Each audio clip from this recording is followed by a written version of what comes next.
Jagoro mar riwruok makedo ne ratiro mar jotich kot mano Francis Atwoli koro wuok oko mar sundo ni riembe tich jatend migao mar Omenda Njuguna kuom lando ni agut sirkal onge omenda mag siro bede migepe mag sirkal. Koloso e boma Kisumu, Atwoli wacho ni weche makamago kelo luoro e chunjo Kenya. Kowacho ni ting' ma Njuguna nitiere godo achiel kuomgi en manyo yore mar manyo kaka sirkal nyalo bedo gi pesa. Omedo ni nitiere mwandu mathoth kata aluora mar Namlolwe modiwo to gin mago ma sirkal nyalo loso go pesa.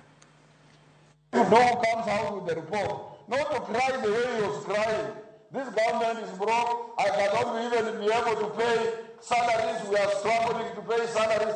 If I was Ruto, I would sack him the following day. I will sack him. I will sack him.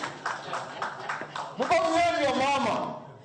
So you don't complain. We don't want to be a nation of complaining. We want, if you complain, give us a suggestion. We are trade unionists. We have written.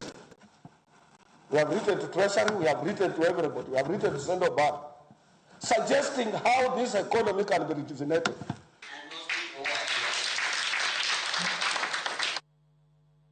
Jaod bura mageme lisho dhiambo maen jakanye